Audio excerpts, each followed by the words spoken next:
Hey class. Um, okay, so this is the social problem films. This is probably one of my favorite genres, in that they are very intriguing and they really stoke the intelligence of the audience, and they can really lead to real change. So, the from a writer's perspective, the genre is perfect. You look for an issue in society, one that you feel needs to be addressed and can be addressed. And you don't preach to the audience per se. You don't tell them we need to save the whales, we need to save the whales, or racism is wrong, sexual discrimination is wrong. No, you extrapolate from the context of that the story of a character who is either suffering from that affliction, that disproportionate social sort of wrong, ill, and that's the story you tell. Why do we tell a story? Because when done correctly, right, stories bring out action. How is this possible? There was a study done recently where neurobiologists they measured the chemicals in the human body, and then they gave them a pamphlet that talked about, I think it was childhood cancer. And then another group was given a short movie, a short story about childhood cancer and about a father struggling to get his son help. Then they took blood samples, and the group that got the story had a rise in two particular chemicals. One is cortisone, which makes you perk up, and the other one was oxytocin, which is considered the empathy molecule. It makes you feel something. So DARPA got wind of this, and they put more money into it.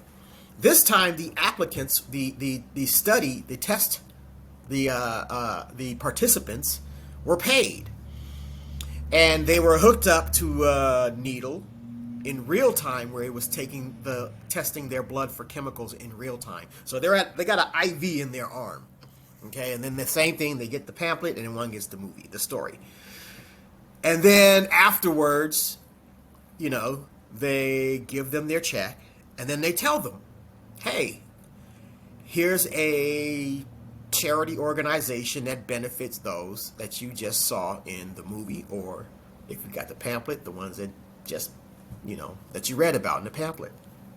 The ones that saw the movie, extremely high rate of them donated that money right back. The money that they had earned from sitting there with the needle stuck in their arm while they watched this movie, they gave it right back to this charity. Okay? That's the power of film. So, as a screenwriter, we look for the charge that goes from positive to negative, or negative to positive in the life of the character. And that's the structure of story. In the beginning of the story, if it's positive, then at the end of the story it should be negative. If the beginning of the story is negative, then at the end of the story it should be positive. Okay? And what gives the audience this feeling of empathy is that we focus on human values. The values that are universal, right? We put our characters in situations where all those values are at risk. And of course the audience empathizes with that. It's like, like I value health. So the character on the screen is fighting for their health. So I'm going to empathize with their struggle. So if enough features of the struggle that they're experiencing rings true with the audience, they will take up that cause, right? They will reevaluate their stance on that cause. They will talk about it beyond the life of the film in a way that other films particularly don't do. They may, in fact, go out and give to a charitable organization that is fighting for the change or the same type of change that the film organizes or the film talked about. So it's a very unique type of genre in that, yes, it illustrates these movements, these social ills. One of the things that I guess the criticisms of it is when they choose someone or when a character, a person emerges in the whole zeitgeist of this particular movement, and the screenwriter says, okay, this is the story I'm going to tell of this person right here. The economics, the business of film mandates that your film can only be so long. I mean, the theater has to play several of them in the daytime to get its money back. On a streaming platform, how patient is the audience? Are they going to sit through a 4 or 5 hour movie? So you have limited time. And so what they do is they truncate the story. They take certain characters out. They may put a character in that didn't exist. They may take a character or merge two characters into one. Like in real life, maybe this character was it that did something, and then later on this character did something similar. Well, the writer will say, well, let me just, for time's sake, let me just make this one character take both actions.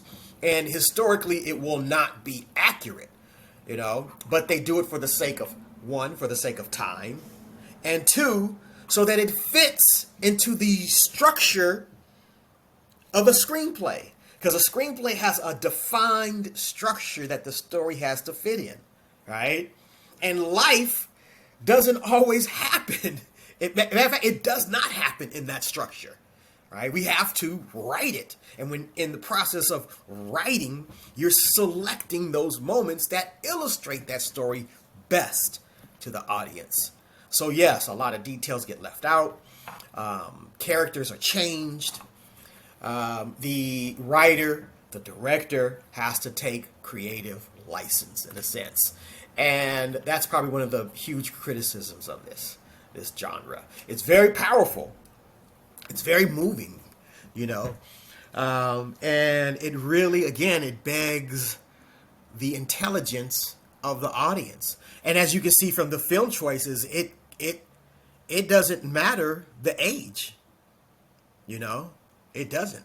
I remember when I was a kid and I saw Bambi, the animation, and I was like, I was a Boy Scout at the time, and I was like, became a harder advocate for, nature and preserving nature. So, and that was just a cartoon. So, okay, enjoy the film. Don't forget your quiz questions. Keep them, and send me any notes, messages, and questions you may have. Enjoy.